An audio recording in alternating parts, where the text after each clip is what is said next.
তো নমস্কার। আমরা গুরুগ্রাম পাত্রপাড়া যে আমাদের হিন্দু সম্মেলন হচ্ছিল, তো সেই অনুষ্ঠানে সবাই জানেন যে ওখানে কি ঘটনা ঘটেছে। মহারাজকে আমরা আমাদের ভগবান স্বরূপ মহারাজকে আমরা সেই সম্মানটুকু দিতে পারিনি। আমাদের খুব দুঃখিত। মহারাজের কাছে আমরা অন্যায়ভাবে মানে যেটা হয়েছে খুবই অন্যায়। তো মহারাজের কাছে জানতে চাইবো এই মুহূর্তে তিনি কেমন আছেন আর ওনার শারীরিক অবস্থা কেমন আছেন। আমি আমার যে ছাতিতে ব্যথা ছিল সেটা অনেকটাই রিলিফ হয়েছে, তবে ভেতরে ব্যথা আছে অনুভব হয়। কিন্তু কোমরের যে ব্যথাটা, আমি একটা ঝটকা পেয়েছি, নিচে পড়ে গিয়েছিলাম। তো তখন ওই খেঁচির মধ্যে ওখানে খিঁচে গেছে কোনো একটা নার্ভ, যার জন্য আগে থেকে ওখানে টেন্ডেন্সি ছিল ওই ব্যাক পেন বেড়ে গেছে। ওই ব্যাক পেন এখন ঠিকভাবে রিলিফ হয়নি। আমি ডাক্তারবাবু সাথে কথা বলেছিলাম, উনি কিছু ওষুধ দিয়েছে। আমি আশ্রমে গিয়ে হয়তো বসে ওষুধ খেতে খেতে রিলিফ হয়ে যাবে, এটাই আশা করি। বাকি এটাই, আর কিছু না। আমরা সত্যি কথা বলতে আমাদের তো পুরোভাবে যে ওখানে ঘটবে আমরা তো জানি না। জি যে তবুও আমরা উন্নয়নকে চাইছি এবং পুরো হিন্দু সমাজ আপনার পাশে আছে।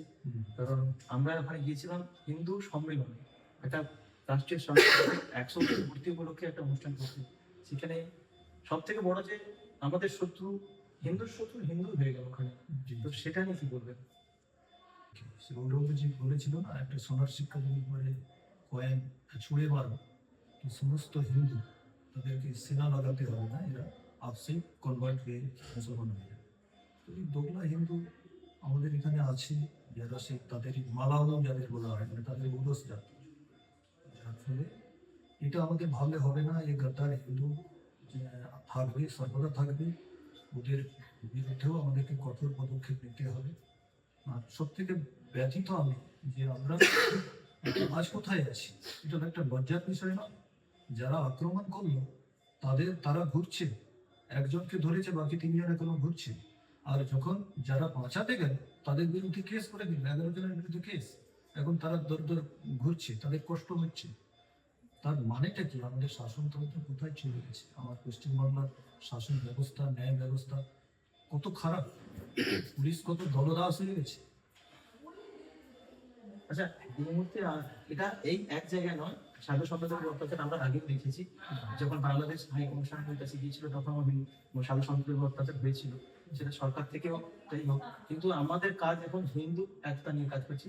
তো হিন্দু নতুন ভাবে আমরা কি বলবো যে হিন্দুদের একতা করার জন্য আপনার কি বার্তা আছে?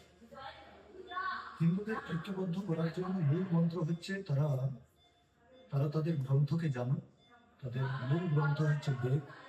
তারা তার সনাতনী পূর্বপুরুষদেরকে জানো, যাদের সনাতনী পূর্বপুরুষ হচ্ছে ঋষিগণ।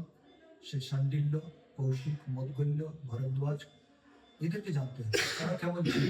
তারা কি কখনো ভয়ে ধর্ম পরিবর্তন করে ফেলেছিল? তারা কি কখনো অর্থের লোভে নিজের ধর্মকে ত্যাগ করেছিল? তারা সঙ্গবদ্ধ ছিল, তারা বৈদিক বিজ্ঞানের রিসার্চার ছিল। এইরকম তাদের কাছ থেকে প্রেরণা নিয়ে আমাদেরকে ঐক্যবদ্ধ হতে হবে যে আমাদের প্রত্যেকেরই গোত্র হচ্ছে ঋষি, প্রত্যেকেরই পূর্বপুরুষ ঋষি, আর প্রত্যেকেরই মূল ধর্মগ্রন্থ যেখান থেকে সমস্ত জ্ঞানের স্রোত গোটা বিশ্বে ছড়িয়েছে, সেই গ্রন্থটি হলো বেদ। এইভাবেই আমরা ঐক্যবদ্ধ হতে পারি, এর বিচার ছাড়া কোনো ঐক্যবদ্ধ হবে না। যাই হোক, মহারাজের কাছে আমরা শুনলাম। আমাদের সঙ্গে আছে আমাদের দাদা, আমাদের গুরুদেব।